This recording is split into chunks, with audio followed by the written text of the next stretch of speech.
I started seeing the shift in the congregation where a lot of the younger people felt more welcome. And it was some whispers, see this little girl, and but he like, listen, that's not for us. That's because at the end of the day, a spiritual relationship with God is a personal relationship between you and God.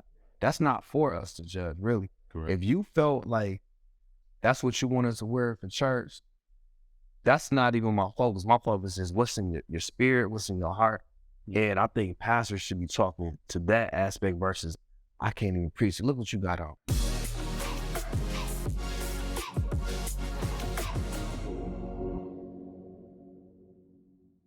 Hey, welcome back to Today for Tomorrow. This is part 2 of Why Black Men Don't Go to Church. I'm Pastor Brian. We're going to go around the table. Once again, your boy Martell is behind the camera. And we're going to just introduce everybody here today. How y'all doing? Ken Reed here at Dixon's, where we've been part of this community since '69 on Living Noise at 18937. Come down to see us. We're on our 3rd generation serving you. Mike Wright, and I've actually been coming here since I was about 14 years old. Terrence Dixon, Michael, 3rd generation here at Dixon Barbershop. Marie C., lifelong customer here at Dixon's Barbershop. Here it's think of it for about 25 years. We're like family and stuff. All right, well, hey, welcome back. Look, guys, we've been loving this, all right? And we're going to start off where we left off. So I'm going to kick it over to Terrence. Terrence had a question when we ended the last segment. So Terrence, if you can throw that out there again for us, and we can maybe start there. So, brothers, I just want to know is if when we as people are going to churches, are we more apprehensive instead of allowing ourselves to actually be able to receive the word? Are we just apprehensive, shut ourselves off, are not open-minded to hearing a word? Because that'd be one of the problems. And you want to jump on that one. Apprehensive. It's not that I'll be apprehensive. I think once the pastor said, that determines whether I'm turning or turned off. Whether I will listen to him, think about what I can do. Wait, Dylan, when you said turn on, turn off, be specific. Listen to you were when I could have been doing it for those couple hours left in the church. Gotcha. And so going to a church that I've never been to, I'm not apprehensive. I'm curious. I'll kind of just wait and feel what the crowd's doing. Going out, been to some churches, talk about it. It's almost like there's a class system in the church. Okay. So when you got high donors, they get first couple rows, first 3 rows. You got the middle roaders, they get the next. You got the common people. The reason I say that, my son passed in November 2018. And went to my ex-wife's church. That's where the service is. Not on the church. So all the family, he sat at first row. Took my coat off with the guy, and I looked with it on Jew inside me because that's what the coats were. And the hunter came back and says, no, that's all the family. And I was like, well, I'm the father, so I think they counts as family. But it didn't want me to look like a coat. But having been familiar with that church, I know that doctors, lawyers, the high donors, the high tithers, they were the ones who had the keys to the open. So from here, and I see what you're saying, it's like the pecking order, right? That was created in some churches where people get, I won't say status or favor within the church because of what clique they're in or how much they contribute. They get treated a certain way. That's real, and it's not what the church is really. But I mean, going to what Terrence's point is, so that's one of the things that you kind of like, this turns you off from the whole process. So I don't, and I think if you make your mind, you decide to go to church, I don't think you go into it being apprehensive. I think, like you just said, once you walk into those doors, it's everything you see from that moment. mm-hmm. If I see, you know, like I said, if it be cliquish, or if, you know, they're doing certain things and I might not even be familiar. Yeah. So at that point, I think you critique everything. And unless it aligns with you perfectly, you're going to have a bad taste in your mouth about that particular. Gotcha. And I would say, I think it's the humanness in us. Whenever we go somewhere new, we're going to have some reservations because we never, you know, you may not have been to that particular church. You may not have been in a while. So you are going to be a little bit more high alert in whether you feel welcome or kind of, you know, pushed away will maybe determine if you're going to come back or not. Yeah. And well, last segment, I think, like you said something about like being in high school. And I think about when you first go to high school that freshman year and you first walk in, you don't know nobody. Well, most of the time it's a new set of rules, all that. You kind of feel your way through. And, you know, it kind of feels like that too when you go to church the first time. You know, you don't know nobody, you don't know the rules, you don't know what's going on, so you kind of observing.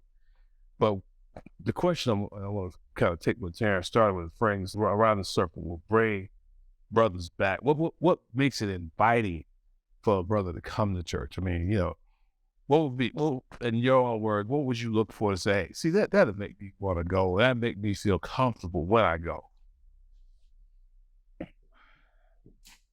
That was a deep sigh, man. That is deep. That was a tough, well, yeah. I think you have to see how honest that church. Okay. And I think, you know, once you see if the pastor is being honest, if the word is being spoken honestly, and if the people around you are genuine and you feel that they have a like bond with you to get the word, then you will be open to coming back to that. Gotcha. Okay. Has more.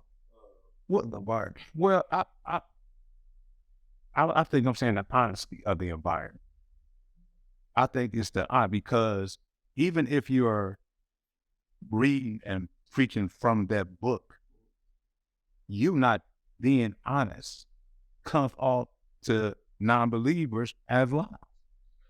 So you want realness. Yes. You want to see that real, like, hey, you fell down, admit you fell out. Right, man. And think about it, certain churches always speak on the easy topics. Mm.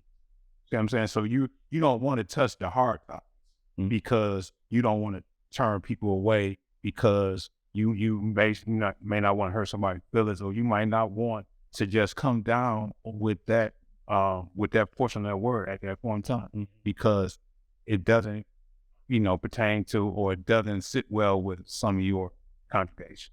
You may not want to expose your flaw as a pastor. Mm-hmm. And so you're reserved in certain, like Kenneth said, certain things to say, certain things you're not going to say. Mm-hmm. Like I said, the one pastor I did, he admitted where he did when in the example. Like the album, most of them, I know I did this, I did that. He said, what I found the Lord. No, He said it. Do I spill smoke weed? No. And this is before it became legal. He said it became legal. I smoke when you see, I don't know. yeah. But he was enough to say, hey, I don't know, but this is what I've done in my life. Right. Well, I think that's critically important because when you're being vulnerable enough to say, look, man, I'm a man just like anybody else here. I'm not perfect. But I found God and now I'm on a different path. And guess what? You can do the same. I think to me, that helps other people kind of see themselves in that pastor instead of seeing, oh, this guy's perfect. He don't understand what I'm going through. It's like, no, look, man, I've been through the same things as you went through. I've been in these same neighborhoods, same streets, and I found my way. And I'm inviting you to, you know, find your own way also. Without looking down on. Yeah, it you know what's demonizing certain activities.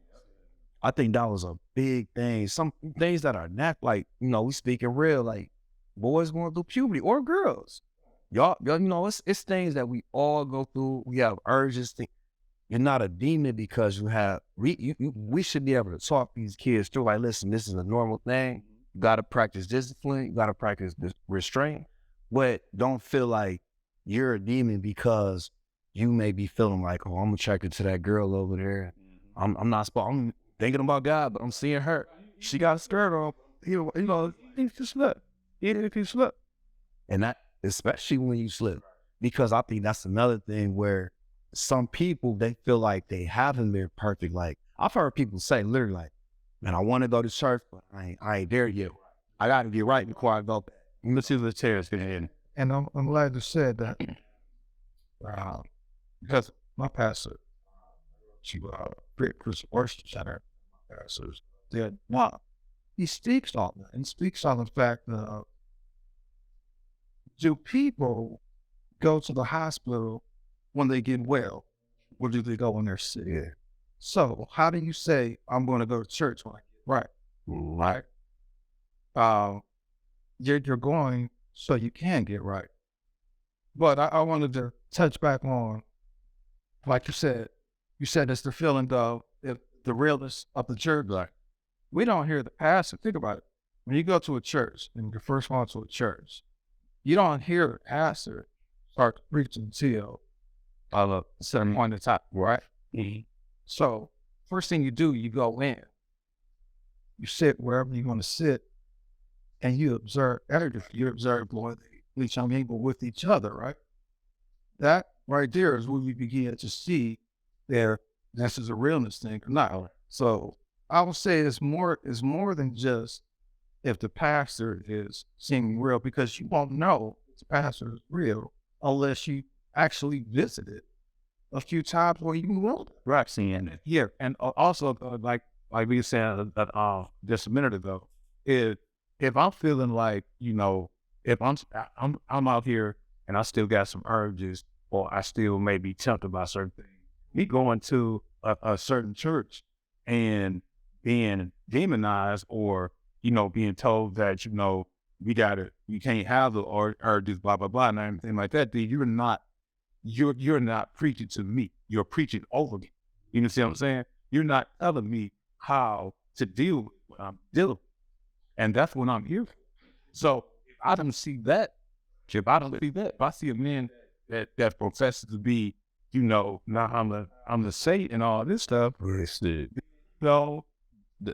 how do I do? No, and that's real. Terrence said it like you talking to your pastor.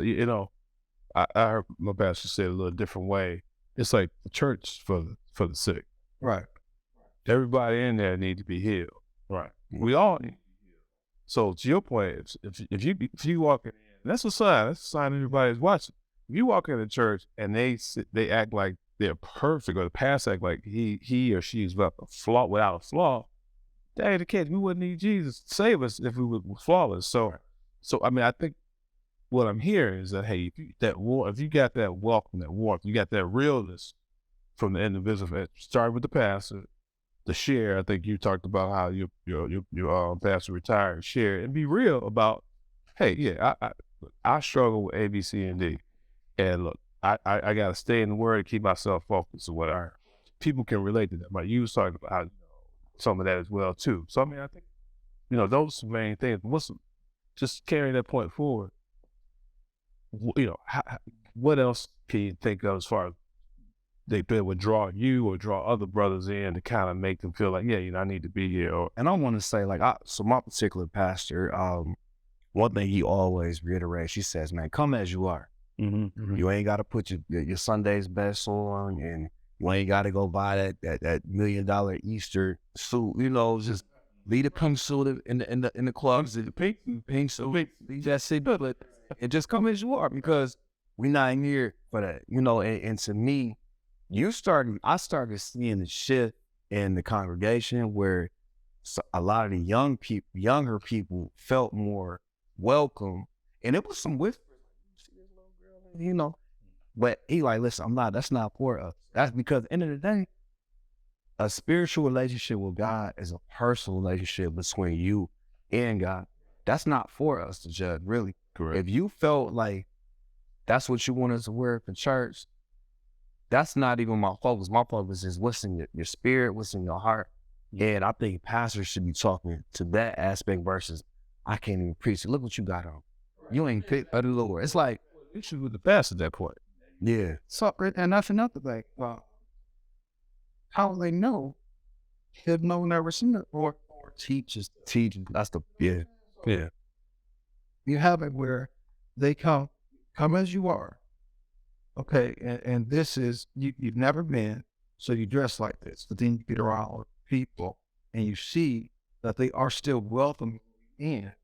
And then you get a relationship with those people, and you may not have anything for church, or that's supposedly the important church type, right?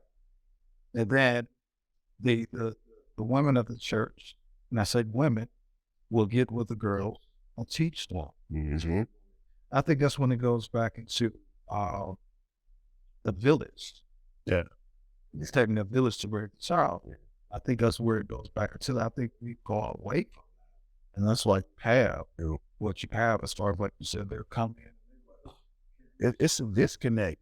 It's a disconnect. But I think what you see, yeah, is an explosion of other churches that are much more conducive to back and coming. Okay. One church, church help yesterday, see, in Austin.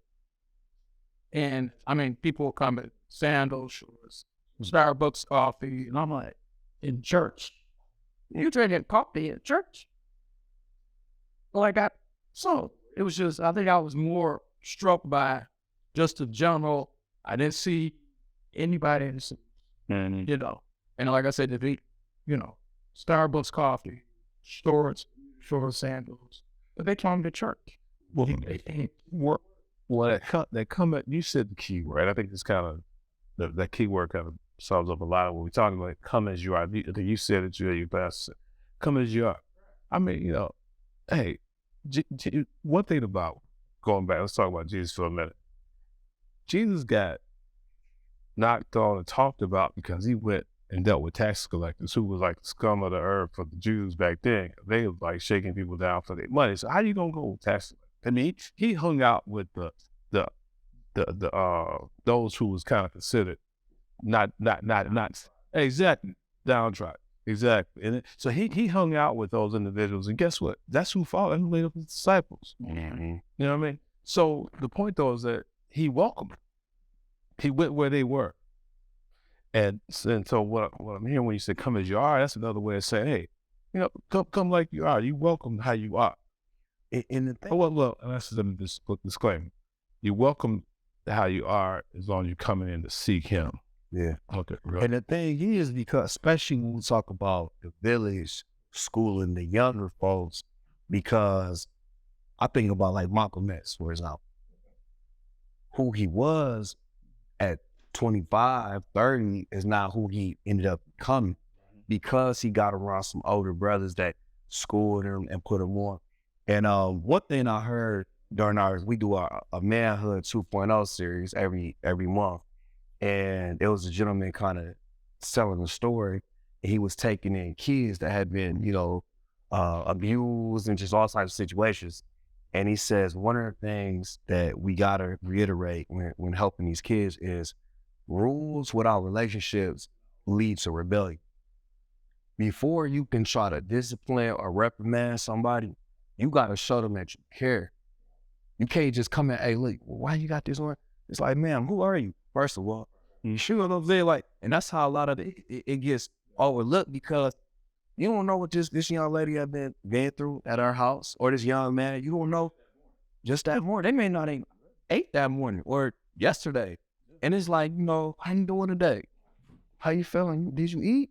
That stuff like that, you know, a lot of this has been, it's not being carried on through the generations like it used to. Mm-hmm. It's just a look at me. I'm in church, or you supposed to be like me. Yeah. Yeah.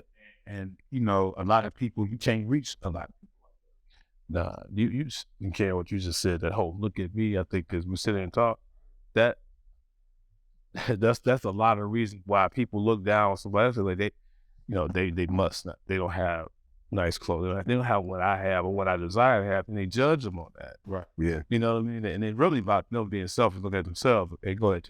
Well, going off of what you said, you're supposed to be like me, like that. This image, this God and this godly image that I have. But how many people are putting on big persona?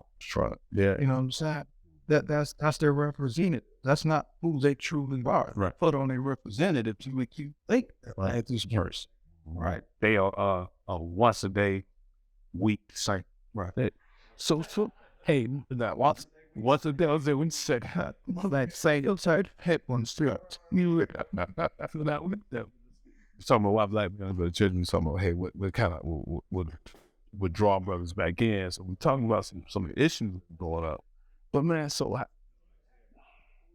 how did the church get brothers back in? When I say the church, I mean really, let's qualify this for a minute. No one at the church is those who believe in Christ, that the people, individuals are the church. But how do we get people back into a fellowship inside a gathering or a church building per se? What will get brothers back involved and active in the church? Just throwing it out there. It's funny that part of me wants to go back to nature. Online. I find it. But that thing, hotline. Okay. But didn't what these on orders. Mm-hmm. And I think that's what was fast. I told him, I said, I don't care. So, either what will be. I'm like, up there. Because I mean, point. And just to accept the fact I have the son. You know. And yes, and hear the word when it doesn't be non-wild by $400 so I come sit in the front row. Yeah. You know.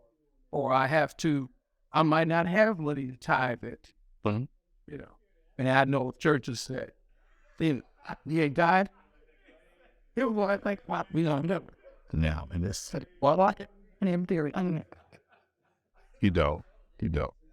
I think that I think both the churches and that come to my they come outside of the wall, church, box and yens, and drop he. Yeah. Go out, come brothers and sisters, who is. Let them know what the church could do for you on your community. And I think they've gotten away from that, doing things for the community instead of taking from the community. So along with pastors going up, think that now I got 1,000 members in my church. Over the top to this, make it home. And this world, you go on to yourself and you want to talk to me, bodyguards just around there. Then, I hear what you're saying, man. Yeah. So let's get back to the pastors, humble themselves. Let's get back to the community within the church, humble themselves, owing opportunity. Because it's a whole lot of people out here going through all that aren't in church. Yeah. And I like this need to just know it's somebody close. right. And if somebody come up and say, hey, I knew on that so-and-so. Yeah. How you doing today? You know, let me say, and not to say, yeah, well, you know what? To do whatever you need to come to my church. Mm. And not only understand one other thing. When I went to church, going to I feel yes. This church instead. This church. I'm not almost. As a community, why aren't you going out to partner and do things in the school? exact tutors that they're covering. Because I almost laughed when he said, as a church, go to the doors, knock on the doors. How many people look through it a lot? I pledge to all witness or a church of Jesus Christ Latter-day Saints. Not so dark. But you know, I actually did have a dappling. And I've had I'm not drove but long. Mm-hmm.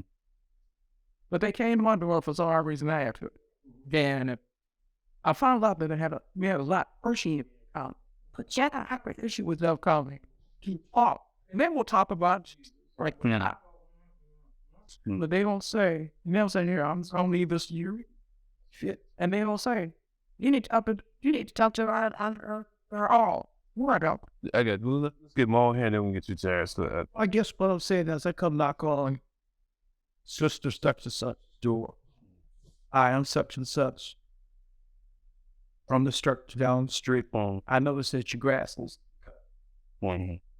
She opens up, yeah, I'll have a landlord. I got 3 kids. I'll be here every week to cut your grass. So we also have to service the people to draw them, you know, because right now they're on the outside seeing what we're talking about as to why. Absolutely right. Absolutely right. Go ahead, Dan. So one of the things I think is that the church has to clean up their image to be able to attract people. One of the things that it used to be, that it's a shame, our leaders were men of the clergy, like key members. These were men of the church, you know, and they weren't only trying to, you know, they didn't have a churchy agenda. They had a people's. This is what's going on in community, like I said. They dealt with community issues. They dealt with people issues. They knew people. But I think that, you know, people saw what happened. We're genuinely trying to make a difference. And everything became screwed.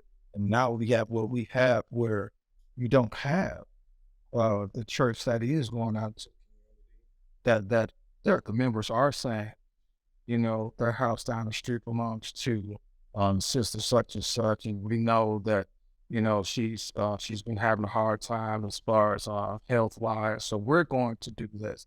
You don't have that, you know, because everybody's worried about, again, image. So what is the image of the church now? The image of the church is everybody wants to make a church. Everybody wants to make a church, right? You have people who have mega churches who don't know, like you said, the bodyguard comes in if you try to just speak to the pastor. You don't know the congregation, you know. As I've stated, you have, all right, if you sowed a seed of $1,000, this is your spot right here. You know what I'm saying? And the people who only have such and such, you know, just raise your hand from what's right. 3 classes. Hold on a time. Yeah. So I hold back. Oh, it's 3 years ago. That's not what. One of the things that I personally love about Pastor Robin's Bringing the Christ ministry is the fact that the emphasis is not on church. How, you know, it's all about what do we need to do, because like Moss said, before you can get somebody's attention and try to sell them something, you need to find out what they need. Any good salesman or consultant knows that. Someone will say, what do they need? And then figure out how to marry your items together with their needs. And then the other part, as woman in the community, is not, you know, necessarily knock on the doors like Jehovah's Witnesses or it's like, what? Just be it in the streets, man. Just, you know, I've got some of my best servants, not in a church, on the streets. So, in this partnership, I mean, we go back to some conversations where you know, like, man, like you said, you look at it, oh, it's on my door. Like, you know, cut. Why sit up here for an hour or so after shop closes on? Just kidding. You know, and that could be a form of a service. You know what I'm saying? It doesn't have to be this formal thing, and it's not one person, not just pastor. Oh, he did a good message today. Well, pastor fit me, or well, really for the pastor is I listen, man. It's other people that make up the church. It's not just about one man. It should be a whole community. What you said, best term. Yeah, that's the best. But that's even that, you know, I was talking to he's a younger cat. His father's a pastor, so he's gonna be out. And we was just outside kicking him off the head now. He was when they called Pastor so-and-so. I know, quite long. Said, no, go to the Barker, Barker, I remember Skipper, I'm like, I remember Pop, I was like, she right out of your point, you know, so they call me by my name, because, I mean, that's my title, but I'm just who I am, I'm sorry, and it's just, and see, it's a call. That's in that place, that's God's calling is a call, sir. And I think to what the title of all that is called, all to do this. It's certain. And I think it's actually people see it way where you were called. Yeah. I don't think people see it if you just are self-proclaimed. Once you are legitimately called, I think it's easier for people to see. It's just like a leader or a chip. You don't have to come and right. I'm the leader. I'm a leader. Well, like, oh, like really serve and when everybody kind of knows school, university. You don't have to make that announcement. You try to just see. So, you know, took me to where Jesus, when was called to their out and he was the disciples, you didn't stand up. Sure, he called me master teacher, stop, but here I am. Starting now, you know, to be So my question would be, what do you think you need? But if we need to serve, this would be the work. Okay. So my role, I can't say, oh, yeah, what I'm called to do is there for these people is give you the work. So a lot of times we get caught up thinking we don't let somebody come over right now and just call you work. If you accept and take it for you now, because I cannot say I'm not responsible for your salvation. Okay? You are. So I did my job, and then I'm like, all right, do it. Now, if you want to work to me, you still led, but all right, pull from me. And yeah, cool. Now to say, right, because I didn't have those. Oh, that's cool. I see it, like, you get up late. Yeah, but I can't say I think that's part of it is now to realize, even if we think about some people that we're closest to, it's like our kids, our parents, we can't make anybody anything.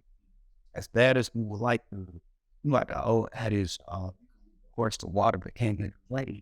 So no pastor can make anybody saved, or it has to be a new thing or a me thing. You know what I'm saying? It is really a personal thing. Yourself, myself, and God, even this conversation we're talking right now, me, God, y'all just have to more. You know, whole. it brings me to years ago. Guys on doing sets up. How you doing? And such and such. I got this spot. Name on was called River. You got any spots in the car? I'm sure you just can get it out. Come up. Me out on the spot. Let's go. Just think about that spot being set. Well, yeah. Think about the church going into the community, knocking on doors.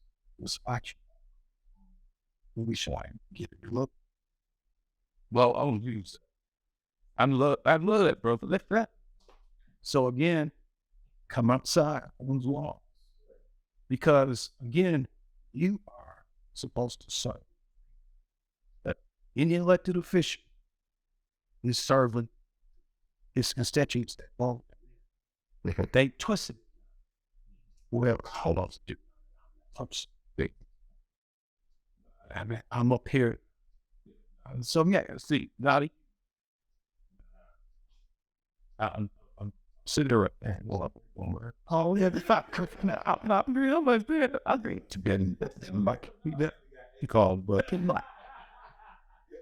we can't get now what I did.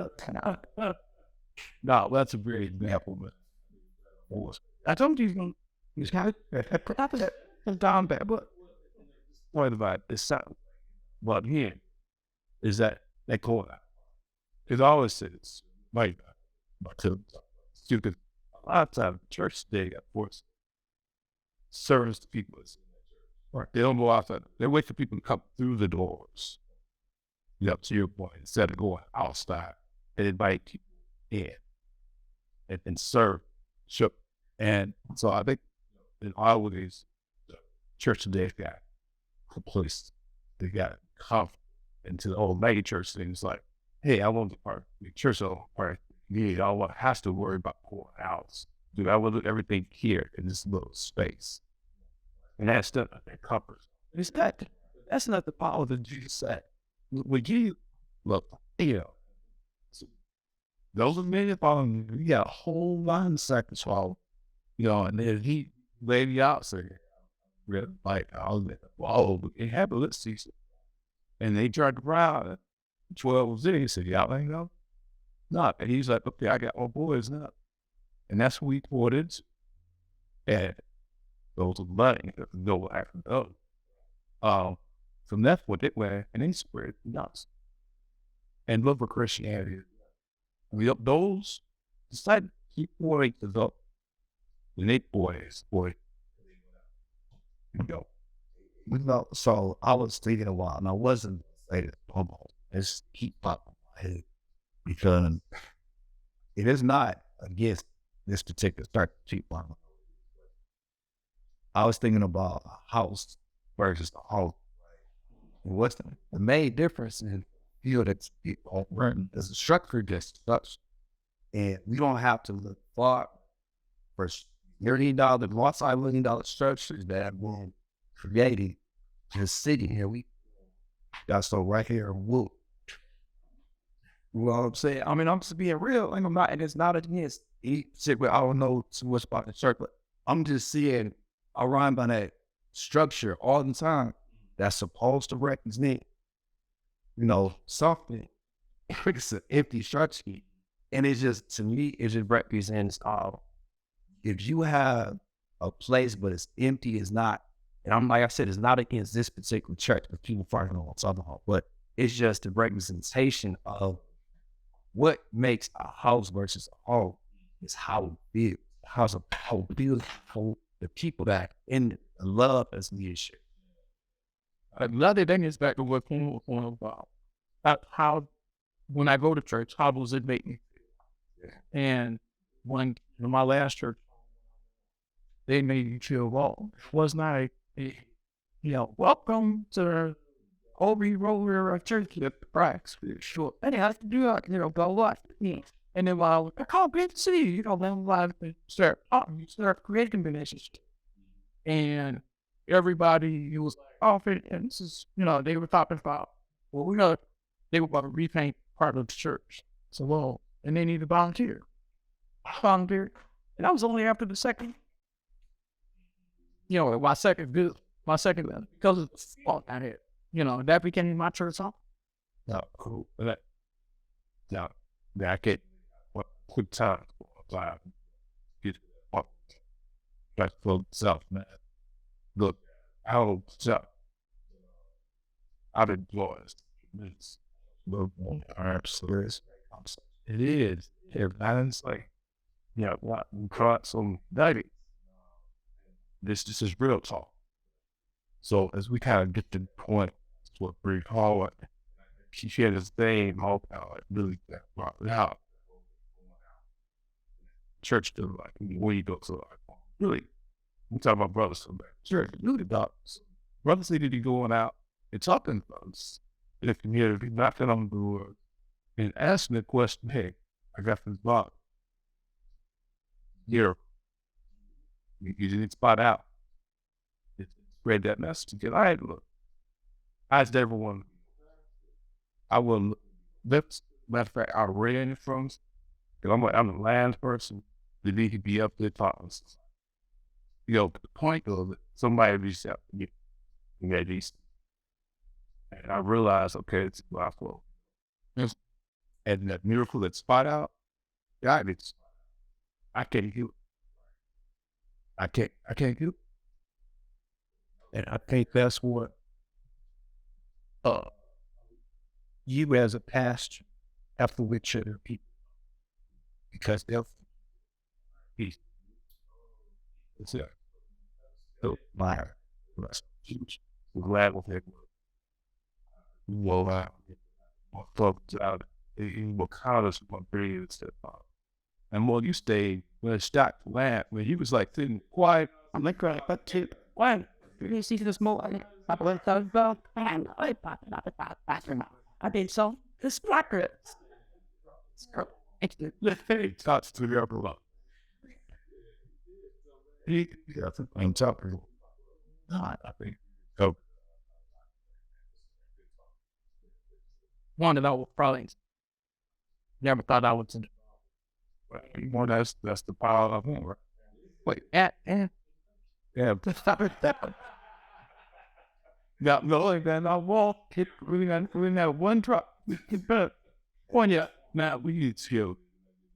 Night. Oh, I'm a victim. What was one of those just, my personal testimony for this barbershop business. I'll settle out, man, with an old school feel, get great here. Evan come by, I see the brothers, what type of pleasure will bring the kids. The wife can drop the kids off, she gonna respect it, it's gonna be great. So I just want to make sure we plug barbershop. I'm sleeping like they're not paying for all this thing. But I'm just being real, it's so often here, great place. Don't get here. Well, look, we enjoyed this talk. Mike said, hey, we don't have a lot. And we don't have a lot of that. They're around some things. Nice moment. Right. And it's cheap outlet. It's all we need support. So it ain't just, say. Well, I'm sure Tara, we got playroom, really cheap. Not gonna put you these. On that note, we're gonna pass out today. Hey, look, y'all take care. Thank you for joining us. And we will plan on having another barbershop session in the future. So look out. Peace.